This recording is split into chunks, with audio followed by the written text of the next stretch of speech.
I want you to get very focused on, are you building a personal brand, a business brand, a product brand, or maybe there's a part of your brand that's a character brand? And you can see the variations in here. So if you take Richard Branson, for example, he has a very, very strong personal brand. He also has a company brand, a business brand. Underneath that business brand, he's got lots of product brands. So for example, Virgin then has Virgin Trains, Virgin Media, Virgin Cosmetics, Virgin Atlantic, Virgin Galactic. So you see how there's a big widespread amount of product that then sits underneath the business. Steve Jobs, Apple. Apple then have products built underneath it. So Apple have really built their intellectual property under the business, not under them. So Steve Jobs, he died over 10 years ago now, I believe. I can't believe that that's over 10 years ago. So yeah. But you still think of Steve Jobs when you think of Apple, yes or no? Yes. It took 2 people to fill his shoes. Tim Cook is the only one that I remember. I don't even remember who the other one was. He started with Steve Wozniak. Steve Wozniak still speaks on stages all over the world, but no one really thinks of him and Apple. How crazy is that? He was actually the brains behind the technology. So, you know, I want you to think about what are you actually building and how are you structuring that out. So you've got Jason Vale, the Juice Master. Now, Jason Vale is the Juice Master, so he's a personal brand, and under Juice Master, he's then got juicers, he's got programs, juicing programs, he's creating product underneath that as well. He's building his celebrity as a public speaker. Colonel Sanders, KFC. If you think you're starting business quite late, I don't think he started his business until, what was he, 84? He was in his 80s when he launched KFC, and look at that now. But he has a character brand, because he didn't want to be the face of the business, he created that face, and that became the business. Elon Musk, Tesla. Again, Tesla, they've got their product brands that sit underneath that. Electric cars, which then you have that real scale underneath that. So what I want you to do is think, you know, which one are you? Because it might be that you're building a personal brand with products underneath, and that's one of the things that when Judith came and stayed with me in France last year, was that only last year? we really scaled it out, and I think you had about 40 odd different products that you'd had in your mind. Some of them created, some of them ready to be created. And what we really established was that Judith is building a legacy, but her products are a legacy. She's got no interest in building a business brand. Judith is a personal brand who is building her celebrity and creating products that are owned by Judith. How to build a brand is a business brand that is creating products under the business brand. The business is the legacy, and the products will continue to be sold under the business.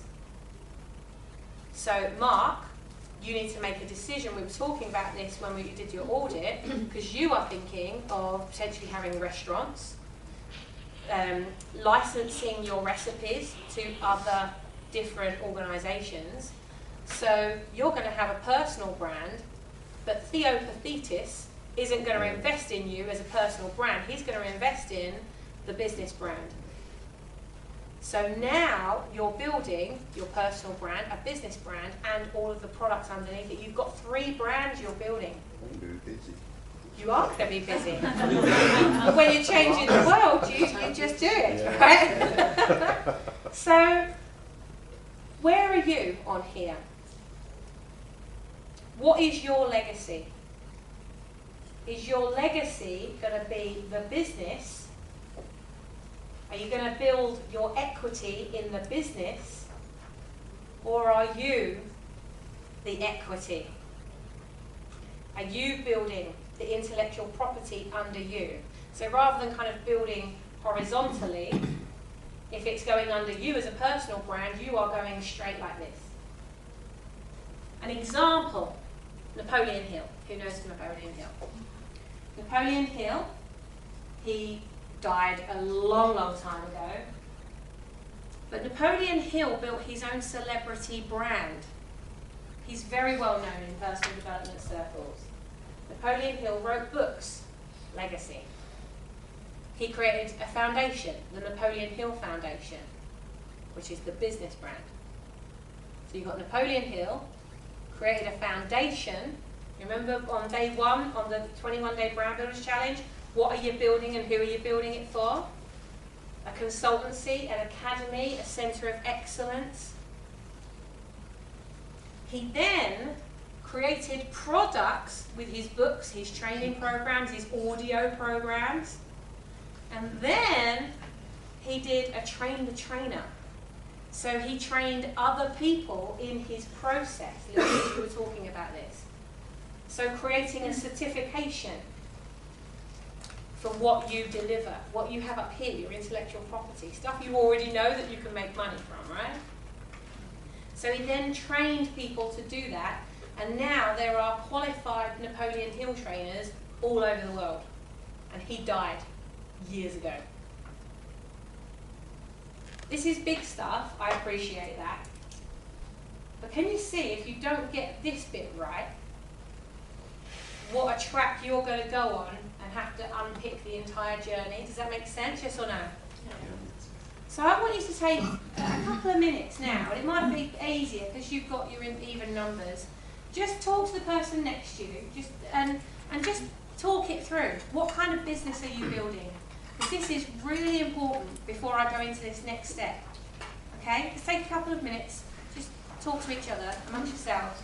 What business are you building? Isabella. Well, I actually spoke with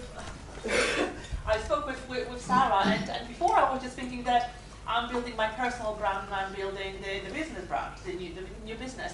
But actually, I realize right now that there will be products that I would like to have the intellectual property as me, as Isabella, and there will be the products that I want my business to be attached to a business. So actually, I realize that I'm building three. I'm building personal brand, business brand, and the product brand. And depending on the financial strategy, I will be deciding which product should be owned by me or by the business. Brilliant, well done. So for all of you that are in the Brand Builders Club already, and those of you that join, I do brand audits with you to make sure you've got the rest of the year sorted. For those of you that haven't done it already, get it booked in. James has got my diary, so go and see James in any of the breaks. He'll get you booked in. Flavia and I had one a couple of weeks ago, and it just gets you really on track. So I want to do that with you to really get you focused on what you're doing for the rest of the year. Isabella, I want to talk to you in your brand audit about how you plan that and how you make sure that, because so very quickly, what I've realised as I've been building product and intellectual property is that I actually have two businesses, and that's okay to separate them out as you do it. And I've realised that how to build a brand is the world's largest and most valuable brand building resource, where all the resources, the Brand Builders Club is something I've developed which is completely unique, does not fit into that category. So I'm launching the Brand Builders Club as a separate company. And that will have it'll have an organisational structure and everything under it because of the way we're building it, and because I've got people that are very interested in investing in it. I don't want them to have a share in my company. So you can think about how you cleverly do that. So How to Build a Brand will own all of the products that drive people to the Brand Builders Club, but the Brand Builders Club will be a separate entity. So you can think about how you're productizing, and what I'd encourage you to do is just create products under the main brand, and if and when one of those products becomes something that is investable, retainer-based income, membership, something that is so different to everything else you're running, it would be sensible for you tax-wise, financially, and also think about where that business could be created. Because we've got a company in Canada, we've got How to Build a Brand company in the UK, and then we will also have the Brand Builders Club potentially in America.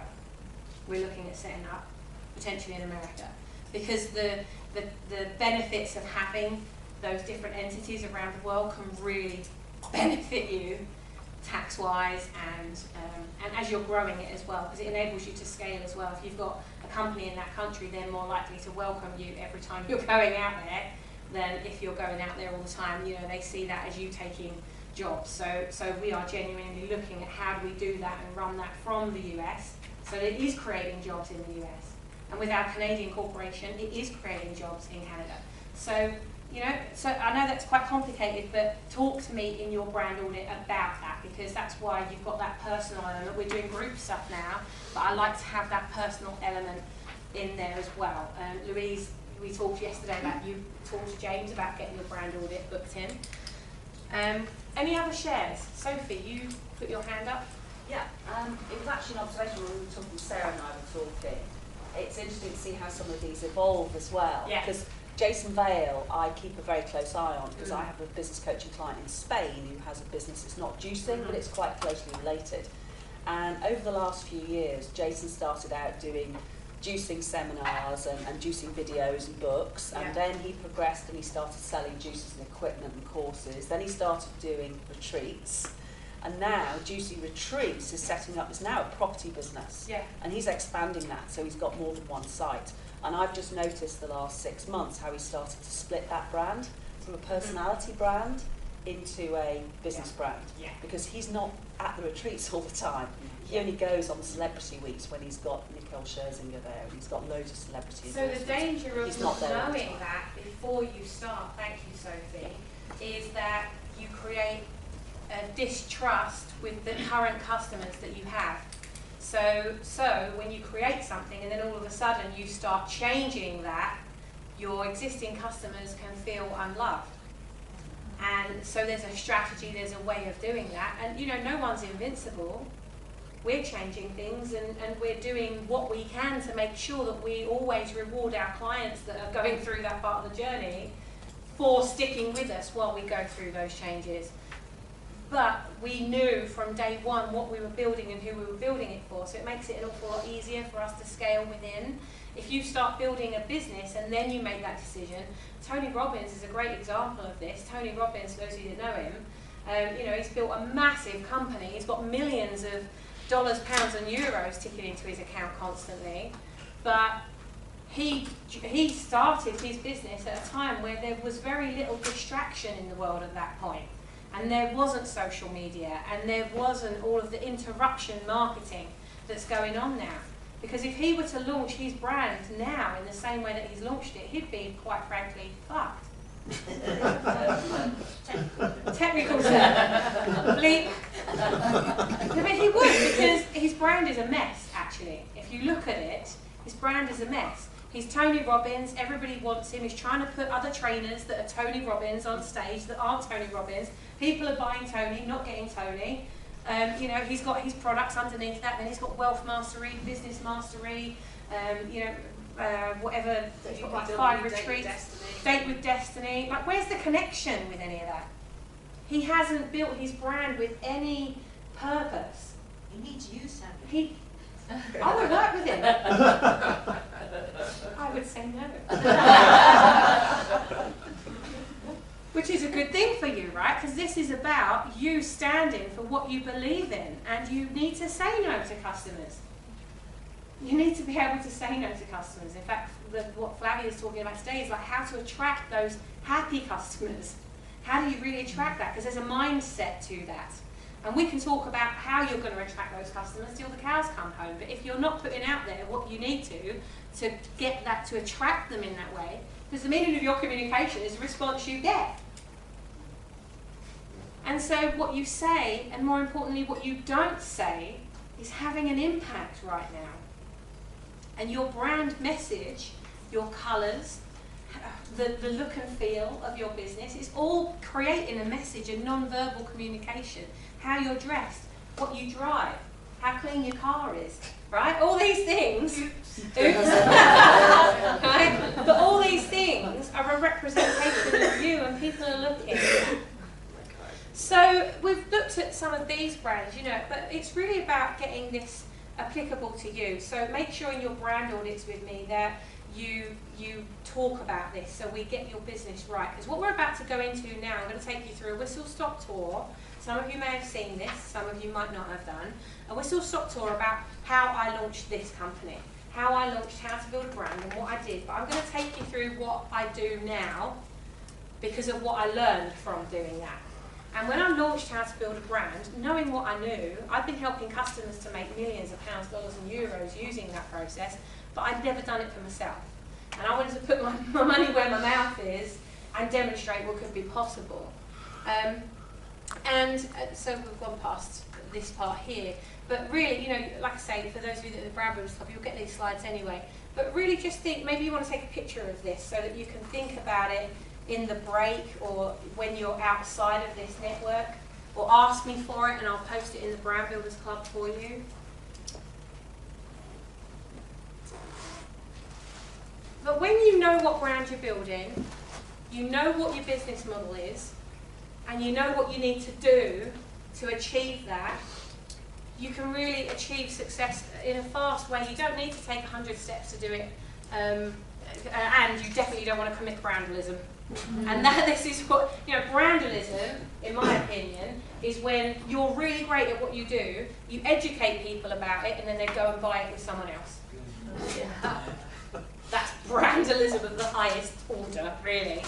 Because, you know, you're communicating all the time. And if your ideal customers are going somewhere else to buy what you provide, there's something missing. There's something missing there. And today is creating the strategy for gelling that together. It's getting those heartbeats so that they come to you and don't go somewhere else. And I'm going to talk you through how to commit brandalism so that you don't commit brandalism and that you achieve the success that is ready for you. So brandalism is when you go, and you might recognise this about yourself or someone that you know. This is not you in here, right? So, I've got a great idea. Who's had a great idea? Oh. Got a great idea. I know. I better create a logo, a business card, and a website really fast. Who's ever done that? Right? So what happens is you go straight to brand broadcast. Got to tell everybody about what I do. And then you go, well, hang on a minute. Why aren't I making any money? Why am I not being valued? Why are people trying to ask me to do this cheaper? Why aren't they buying my products or services at the rate I choose for that? Why aren't I attracting the right people? This isn't working. I'm not enjoying this anymore. Has anybody ever felt like that in your business? I know I have. I felt like that very much in my last business. And can you see? There's a huge gap here. And it just leads to pain. I know a lot of people that have gone back to work because of this. And it just was on the cusp of that greatness. And then you go back to the JOB, just over broke. And you are incredible human beings with a talent inside you and a message that somebody is waiting for. And for every moment that you're not out there, somebody is getting ripped off and left broken because they can't find you. It's your duty to get out there and do what you do, not just your right. So, cutting corners is incredibly painful and it commits brandalism. Can I just get a promise from you that there is going to be no more brandalism committed from this room from today onwards? Yes or no? Yes. Okay, excellent. No more brandalism. Let's fight brandalism. Here's how to do it. And what I want you to do is, as we go through this, like I say, this is a whistle-stop tour, because I've got about 10 minutes to get through this, is to show you this is what I do every 12 weeks.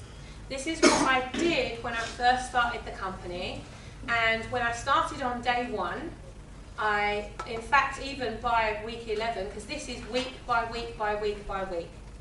You could do this all in a week if you wanted to, but I suggest if you're building something and you want to create a proper foundation for it, and you want it to sell, and you want to attract customers without having to do a ton of marketing to try and push stuff at them so that they buy from you, that you become magnetic, that you rent a space in their head, and that they just come to you naturally through word of mouth, then really this is the way I would do it in this 12-week strategy, in this order. And by week 11, I still didn't have a logo, a website, or a business card. For a branding expert, I'd been doing this 21 years. I'd been branding companies for 21 years by the time I launched this business. So for me to do it from a place of perfection is poverty, I want you to write that down, perfection is poverty. In fact, JP's got an extra to that, where he says perfection is paralysis. And it really is. How many of you have had an idea, or you've got something that's half finished and you haven't put it out there yet, that a customer could be using that? Right? So is perfection paralysing you from getting that out there and just testing it and seeing if it does change anything for someone? Because that's the way you're going to find out whether it works or not. It's no good sitting on the idea for 2 years and letting it drag out. You've just got to get it out there. So doing it this way, seriously, I had no logo, no website, no business card. I started a blog around, and I'll talk you through that. By week 11, I had £18,000 of retainer business coming in every month. I aimed for £15,000 by week 12 in total, but by week 11, about 11 and a half, we had £18,000 worth of retainer income coming in every month from something we created during this 12 weeks. So if you're thinking, I don't know how this applies to me, I've got a physical business, I provide a service, like you provide a specific service for people. Who's a service provider? Okay, so maybe you're providing coaching, maybe you're providing consultancy. Well, that was me as well. If you've got a physical bricks and mortar business and you have products that you're selling within your company, you can achieve this as well. So this literally works for everybody. It works for everybody that I've tested it on, which is thousands of people in different sectors and organisations, size of company, little companies, big companies. Just being on your own, this really works. So the first thing you need to do is really think about your brand ambassadors. Your brand ambassadors are your very best customers. They're the customers that are going to talk about you when you're not there, which is your brand. Because your brand is what other people say it is when you're not there. So these are the people who you are going to do an incredible job for at the very beginning, and they're going to go and tell everybody else about it. Does that make sense? So who do you desire to inspire? Just make a note. Who is it that you really want to impact on the most? I'm not talking about you can serve anyone and everyone.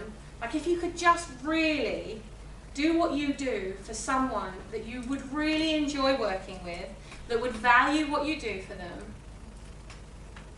that would go out and tell everybody about it. Who is that? You probably already know someone, so I want you to think now. Think now. Name them if you can. Get really focused, because, you know, customer avatar is great, but you could create loads of different avatars and not enjoy working with any of them. So who do you desire to inspire? That's where you need to start. Because once you know who you're doing that for, you can start focusing on the vision. What's your vision for them? What vision do you have for them? Bless you. Because that becomes, I'm going to build a business that changes their world, that gives them the best hair in the UK, that provides that service, that gives them the training they need, that automates what they have so they can live a life and still have a business that works when they're not there. What's that vision? Again, for those of you that were going through the 21-day brand building challenge, we did that. That was the whole first week. The first 7 days was all around the foundation. This is really what we were working on in that first week in the 21-day brand builders challenge. And by the way, that first week, that first foundational phase is going to become the first thing that we put any Brand Builders Club member through before they go through any other process, because it's just too valuable to miss that out. Is to get this piece right. Because if you know what the vision is, you can understand what your value is. What value are you providing to other people? So, you know, brand ambassadors. I desire to inspire entrepreneurs who care more about purpose than they care about profit. But they're on a real mission to change a minimum of 4,000 lives over the next year. Because if I can do that, then I've achieved my personal vision, right? So what's your personal vision, and how is the business going to help you to achieve that? You'll understand, because if you're creating something, so say Ruth, you're my absolute ideal customer, and I build the world's largest brand building resource for you, so that I can support you, I can nurture you, and you're going to go on to do the most incredible things, but you're going to have exactly what you need. Now I know how I'm going to help you, right? And once I really get into, hey, what's Ruth's pain? What's she laying there awake at night? What's keeping her awake?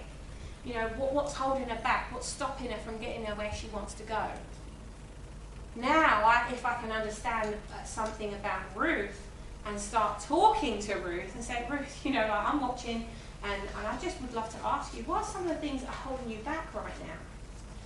So you want to be asking your ideal customers what that is. And, you know, for those of you that have a physical business, like a hair studio, you want to be asking your customers, what else could I do? What are some of the other things I could do to make your experience so good that you never go anywhere else? Because your value will massively increase, and people will pay more to have exactly what they need. Then you can start getting focused on your brand values as a team, right? You can start building that team around you. And that team doesn't need to be physically employed. That team is, how do I create this word of mouth marketing? Right? You've already got people that you're connected to on Facebook that you could probably send a message to and say, hey, I've just put a post out on my Facebook page. I'd really appreciate if you shared it, because this is something that's really important to me. That's your team. You've already got people around you that care about you, that will promote what you do, that will support you. And you'll find out who your friends are pretty quick. Then you can start creating your brand literature. Because until you've got to this stage, until you're around week 4, where you've spent, because remember, you're doing this at the same time as running a business. This isn't, I'm spending all of my time on this vision, this is an hour a day. An hour of power every day. So then you can focus on your brand literature, because if you don't know who you're inspiring, you haven't got a vision for what it is, and you're just going and randomly putting stuff out there that you think will be helpful, no one's going to value what you do. You can't put a price on it. You'll always be thinking, am I charging enough, or why is somebody having that price conversation with me, getting into that commodity type conversation. You won't have people that believe in your product because they won't understand it.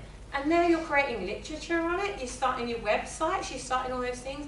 You need to get these things in place, because I didn't even start my blog until week 4.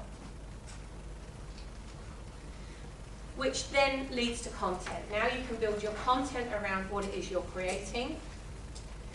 You will understand what channels, so which channels do you want to get your brand out there? Because I can guarantee you, it's not going to be every single channel that you're going to have your ideal clients in the highest concentration.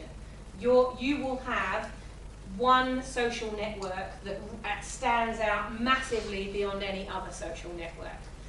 There might be, maybe email marketing is right for you. Maybe you've got a really strong connection with your customers and it works for you, but it doesn't work for someone else. The person sat next to you, email marketing might not work at all.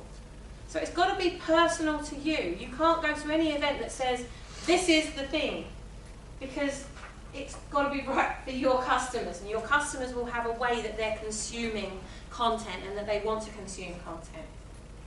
So I had a conversation a couple of days ago with a very famous hair salon in New York, and they were saying, you know, what's the next step for us? How do we really take it that next step? And they don't have an app. But an app would be a brilliant way of then constantly getting their customers to consume what their special offers are. They can do events. There's all kinds of things they can build in under that app. They can sell their hair products through it. They can do all kinds of things through this app that they hadn't considered before. Training videos. So part of what they're doing is they want to train other people to become stylists. So well, you could fit all your training in there, and you could have a Netflix type subscription model within the app. I mean, how cool is that? You know, people aren't going to their website anymore. They're on devices. They're looking for. That's what I do. You know, right? I've moved to Manchester. I need to get my hair done before I go off to this next trip. Where do I get that? I'm going online. First thing that came up was an app called Treatwell. I downloaded it. Now I've got all of the salons around me, and I can make a decision. I can book it through the app. You know, you've got to make it easy for your customers. So no matter what it is you do, you have to make it easy for them. Get into their psychology. Find out. The best thing to do is to ask them. Make any. What does an assumption do? Makes an ass out of everyone. So then you'll know your brand channels and how to communicate, because yours might be an app, for example, rather than Twitter. It might be through Facebook. You can connect social channels to your app as well. So that's interesting. If you are interested in having an app, talk to Holly. Holly has built our app for the Brand Brains magazine, and we're doing it for the Brand Builders Club. So, you know, and John Paul, you know, there's real experience in this room that you can tap into about what would be the right thing for you to do. Because then you can start broadcasting it, then you can start thinking about building your proper team around you. Then you start making the sales, because you see, you've done all these things, and while you're doing them, you're sharing them with the world. Your fans will start to follow you. Take them on the journey with you. And if Facebook is your place, you know, oh, I've come up with my vision and I really want to run it by you, because it's really important to me that as my friends, that you know what I'm doing and that I get that feedback from you. Is there anything about what I'm doing you don't understand? Well, you put that out as a little video on your personal Facebook profile, you're going to get a ton of people that love you, that give you feedback on that. And take them on the journey with you. Because the more you can take them on that journey, the more you're going to rent a space in their head. The more you rent a space in their head, the more they're going to talk about you. And the more you're going to have lots of people coming to you that you didn't have to pay for advertising for. Yes, Louise? Would you actually include that on your business Facebook page as well? Or absolutely. I would put it wherever I could, where my ideal customers are hanging out in the highest concentration, and where people believe in you. So you could put it out as an email out to the people that you have already on your email list. You could create a little video and send it by text to your friends, or WhatsApp. You know, just a really short little video. Share it with the people that you want on board, because when you get that, you have resilience. And it's not just about having business partners. There are people around you need on board, you know. I mean, like most of my family are now involved in the business in some way. You need those people that you're closest to be on board with it, because you're on a mission, and while you're on that mission, you're probably not going to see them very much. And if you're creating something together with them, then that's a great way of involving them. And even if they've got their own thing that they're doing, just having that emotional connection to what you're doing can make all the difference. Then you can go into credibility, because you see, you will have built so much trust because they've followed your journey. You've built so much trust that now you've got enough credibility that you can really start building advocates out of that. Word of mouth marketing, would you agree, is the best form of marketing you could ever have, yes or no? Does it cost anything, yes or no? No, it doesn't cost anything. Because they believe in what you do so much, they're just going to go tell someone else about it. So what you've got to do is create the conversation around that, and that's what we're focusing on today. Because I want for you to have as many brand advocates going out there and talking about what you do without you paying for it. Does that sound good? Yes. Right? Because you don't have to pay for this advertising. Everything I didn't spend, the only thing I spent money on in the first 12 weeks to get to £18,000 a month of retainer income, the only thing I spent money on was a domain name and the template for my WordPress blog, which was less than £100. I used my iPhone to create my videos. I didn't have fancy equipment. I didn't have any of that stuff. You just got to use what you've already got to get you where you need to go to that next level. When you start creating income, that can then go into the next phase. You might buy a green screen, and then you start making a bit more money. Then you might buy a proper camera. You know, you just do what you've already got, everything that you need within you and in your freaking pocket to get out there and start making an impact. So can we agree that today is the first day of the rest of your life, yes or no? Yes. And can we agree that you're going to go out there and impact on people in a bigger way, yes or no? Yes. Is there anything stopping you? No. I'm really glad we've agreed that. And I can't wait to see you all sharing in a crazy way. So this is how you're creating a consistent brand, and that's how you're going to build trust. And that's where your brand power is where you've got that trust. Because trust creates credibility. Credibility creates customers. Customers create cash flow, and cash flow create a business rather than a busy mess. Any questions before we move on? Okay, I want to hot seat someone for this. Who would like to be my hot seat?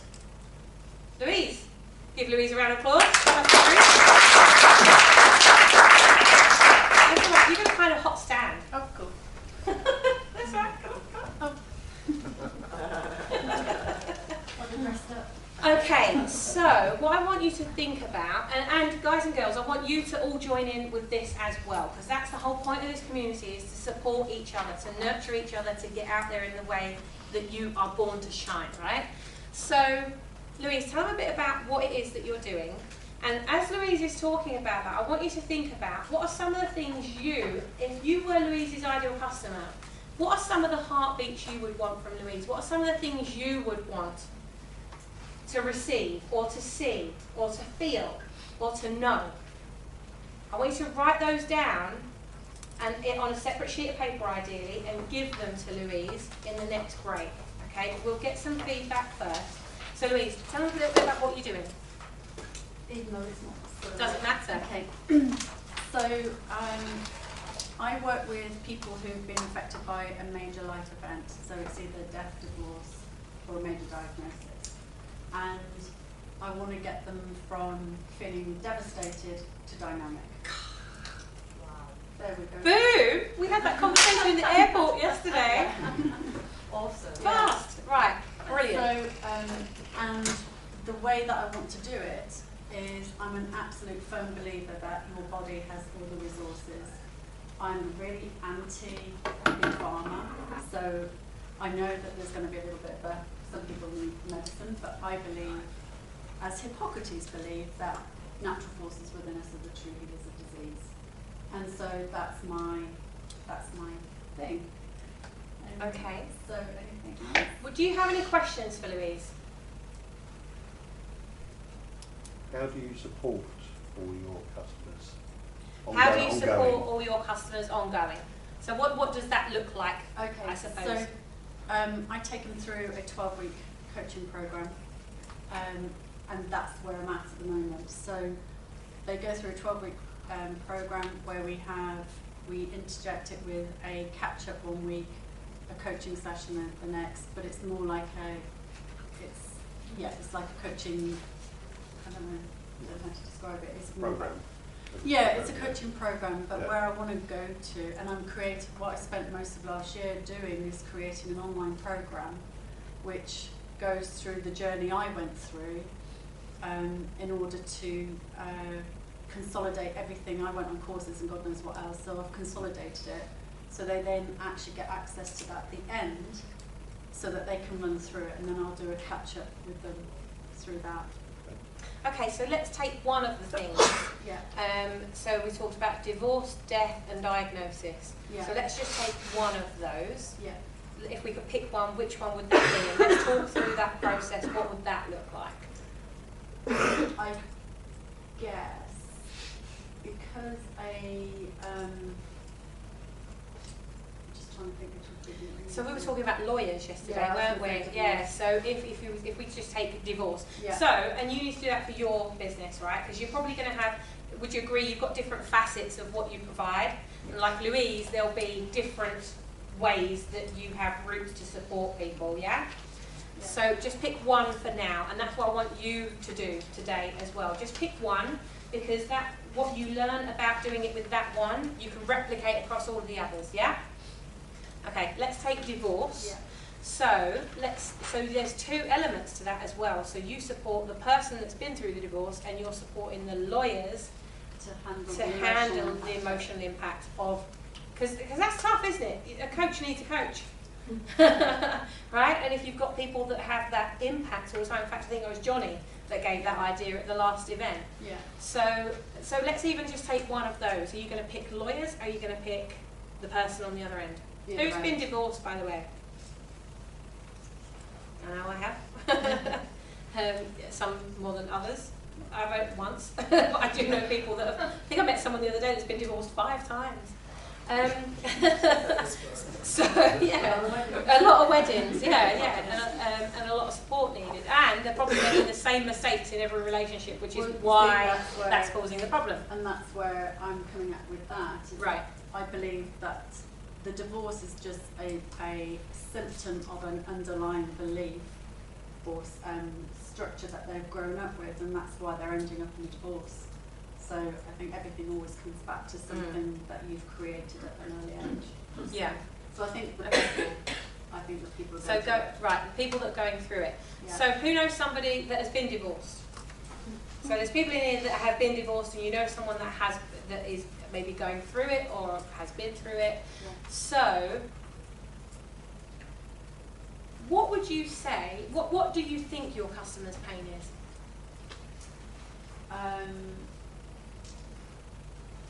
Uncertainty. Uncertainty. Why are they uncertain? Because their whole world has just been rocked. You know, you go into a marriage thinking you're going to be with that person for X amount of time, and the foundations have probably been taken away from you. And also the uncertainty of how this is going to play out. The fear of what the unknown, I guess. So, feedback for Louise.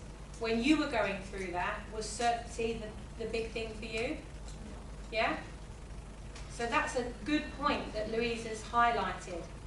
What are your ideal customers, right? So certainty is what she gives her customers because they're going through uncertainty. What are your ideal customers experiencing? What are they going through and what do you give them? If you can pick one word, because that's a brilliant word, you've really highlighted on that. So what word is it that you can connect to? Yes. I guess for some of those things that you're talking about as well, the divorce and certainly the death, there's certain stages. Yeah. So again, I think you need to think about at what point during the process. Yeah, there's a before, during, and are you after. going to engage with them? Yeah. So, like, you know, if I was going through a divorce, and I was, let's say, this sounds really nice and simple, doesn't it? I'm the victim, so Yeah. I'm the one who doesn't want to be divorced.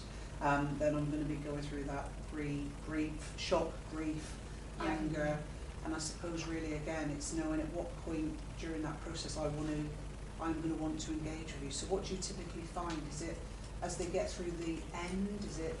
Well, in actual fact, I've only worked with 2 people on that. I've been very much more diagnosis. So that's why I'm taking this as an opportunity. Yeah. Because it's a new area for me. Yeah. But something that Holly mentioned last meeting, which is stuck in my mind, is the language, because I recognise this as a before, during and after. Yeah. And as you mentioned there also, there's the person who instigated the divorce, and there's also the person who is on the back end of divorce. And again, they're going to need very different things, or slightly different things, I think. Yeah. But something Holly mentioned, and that is your language changes Yeah. depending on, Yeah. and I think that's something I've got to really bear in mind, that when you're just being handed the I want to divorce you, you're going to go into complete fear, shock, trauma. That's going to be a different language to somebody who's gone through the process. Yeah. And So it would be very difficult for you to try and create one program that fits all. And I see that so much. yeah. Is that you think that you can solve everything with one program, but actually you've probably got maybe 8 or 9 different facets, because you've got a him version, a her version, a victim version, you know, the claim version. There's all these different elements to that. Interesting, very interesting. Holly?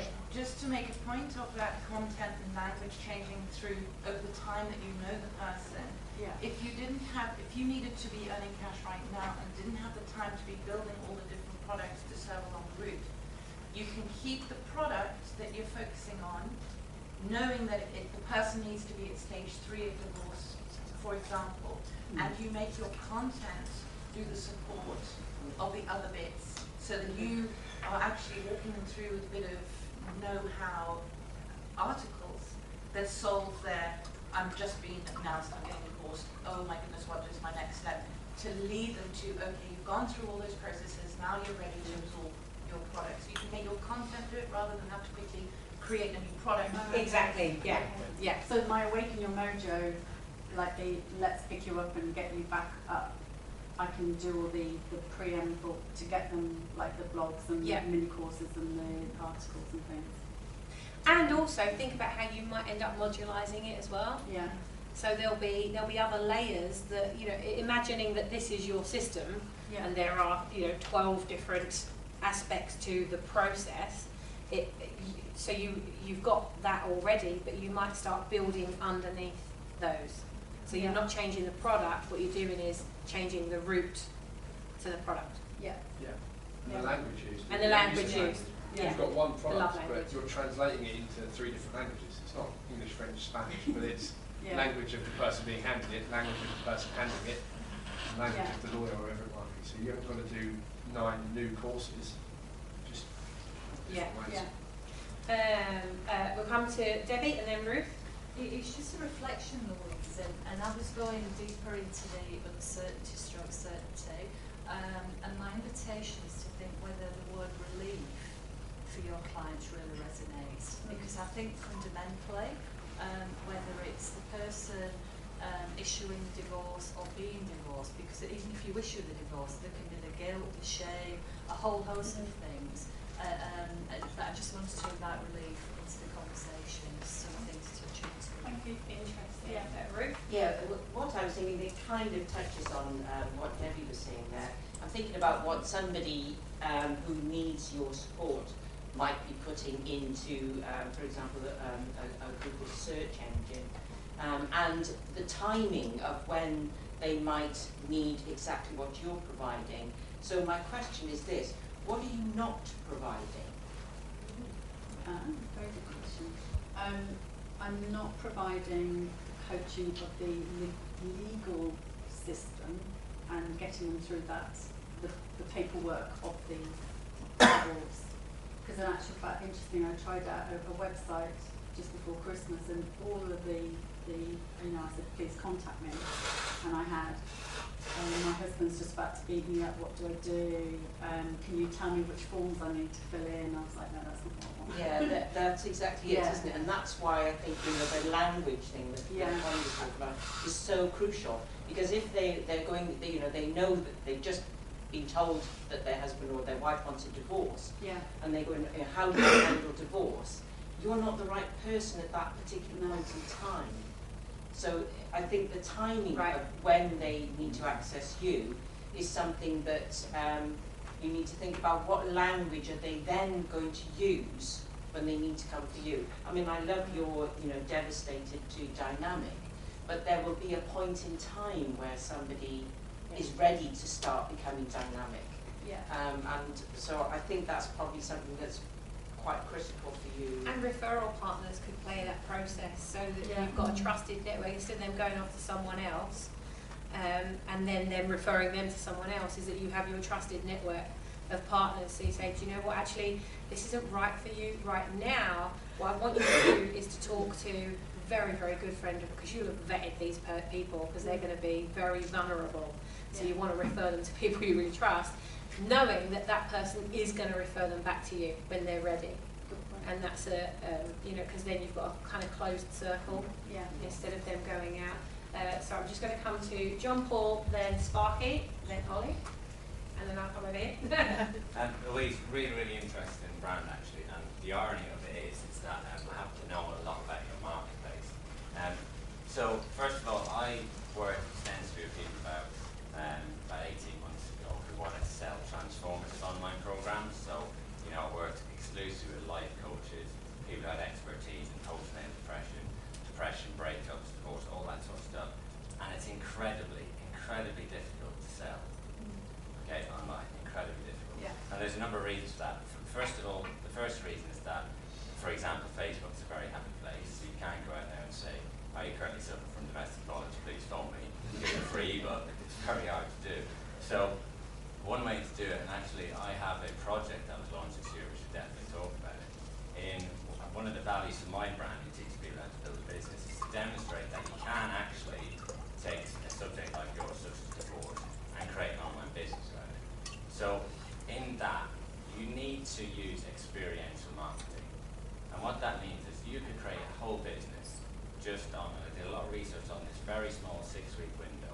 So for example, the problem you have, if you go out to somebody and say, okay, I've got a 12-week program, it's online, it's £1,000. The first question somebody says to you, what's the result it's going to get me? It's going to make me dynamic. What does that mean to me? It's going to make me certain. What does that mean to me? Because what they really want, take dads, right, who've just moved out, say, from the partner. So let's say they're the one who's leaving, right, and they've got kids under the age of 7. Right? They've never looked after kids before, they don't know how to set a home, they don't know how to buy from IKEA, right? But after 6 weeks, they're not going to buy your product because they've found a way to observe it. But I think what you should create for your programs around the experiential marketing thing is to say, okay, look, you know, I've got dads over here who want to know how to set a home. I've got mums over here looking for a refuge. I've got a dad, you know, a wife over here who's got divorced at the age of 70, right, and suddenly she's back in the dating scene. Whatever those experiences are, create a platform where people can go and access and call it something like the Divorce Centre, sell a program at 40 quid a month, and be the best platform for all those experiences. That's how you can sell. Nice, brilliant. Nice, Sparky. Well, I was also going to reiterate it's actually quite difficult to sell. So the brand ambassadors, I think, are key because these people are very vulnerable. And at that point, if they find someone like a lawyer or a best friend, they're going to stick with those through the whole journey. So those ambassadors are the ones to get. Are you all taking this in as well? Because this applies to all of you. You know, even with a bricks and mortar business. You know, don't think this doesn't apply to me. Think, how can this apply to me? How can I do this as well? Thank you, Sparky. Ollie. Yeah, I think JP nailed it. I think the certainty bit. Certainty is a word you hear a lot with transformative programs. If you want to be the authority, it needs to be about what we certain on. I think you said, you know, it could be, well, was it me? Right, are you living because of me? What do you want to be certain? Is it setting up a home? Do they want to be certain about what to buy, what to do, how to manage money? So when you say certainty, you'll be certain that it wasn't. Or if it was you, you'll be certain that it won't happen again. You'll be certain that you will have healthy kids. You'll be certain that school will go well. You'll be certain that your job will be safe. Yeah, those are the things that you need to make sure. Certainty won't sell it.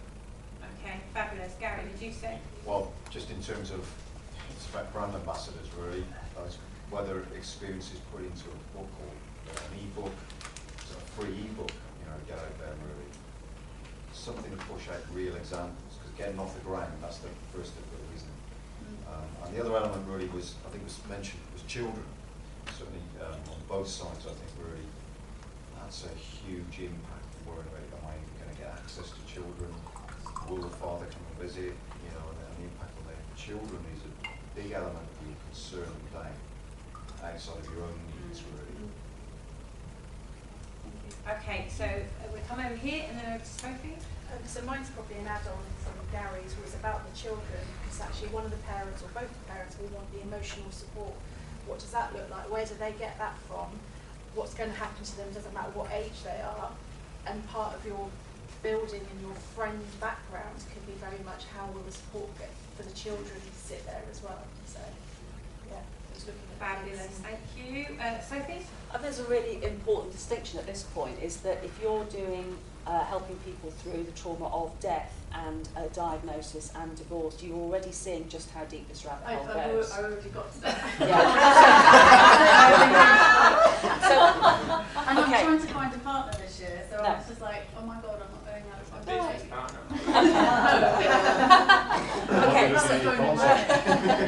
So what it does, if you clarify the problem more deeply, instead of solving the problem, solve a piece of the problem. And what you said at the beginning was that you help people through the emotional trauma of that. So as soon as you start getting involved in the content, you get into trouble. As soon as you start focusing on what you actually do, which is help people on the emotional journey after a major trauma, then you can stay away from the content. And so that's about your branding and about your message being really clear. You are there to help people through the emotional impact of. And then for anything else, you can send them out to the relevant expertise, because it's very different from a cancer diagnosis to a what do you do with your kids after a divorce. So I think Sammy will know more about how you make that differential, but that's a crucial one, that something around the emotional journey is very central to your brand. Otherwise, you will end up down these rabbit holes that you really don't want to travel Sophie down. and John Paul are going to go a lot deeper into this today. Yeah. So it's going to give you exactly what you need. You are all in the right place. You are all where you're meant to be for this next step of your journey. Flavia. So it's pretty much what Sophie said, just in much wider words on Sophie's part. What I was thinking is, when I went through divorce, yes, there are those different stages that you go through, but ultimately, what I would have needed at the time is for somebody to empower me and to give me the certainty that it was within my power to be okay. And then everything else kind of pieces together. So it is all about the certainty, because I know you're talking about different stages, so you go through the shock and the denial, the anger, but at every stage, it's still the certainty that you're going to be okay and you're going to get through that you need.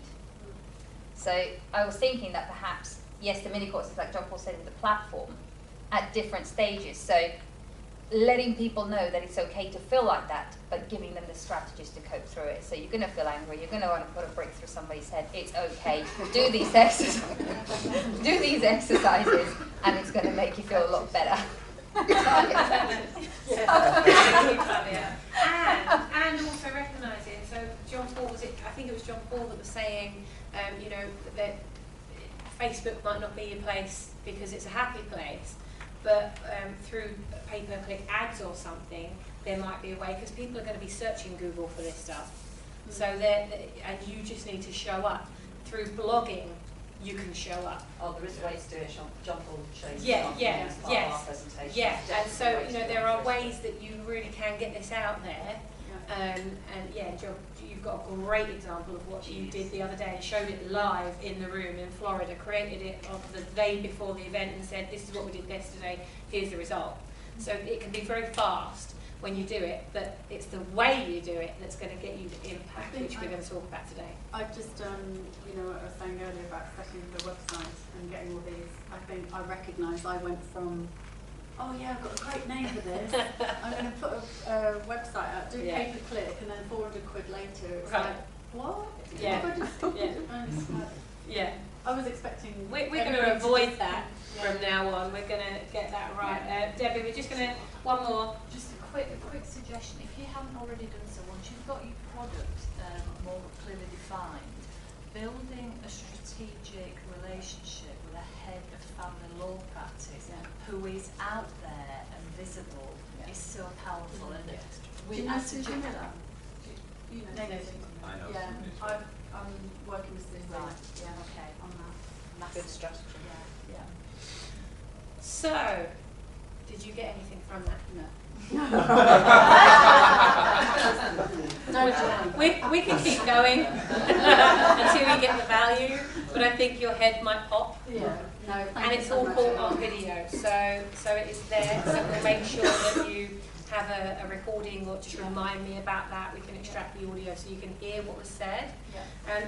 And what I would advise you to do is, if you do come into a hot seat today, bring your phone with you and record the feedback as well, so you've got it automatically. So for those of you that have got notes for Louise, can you make sure you give them to her in one of the breaks today?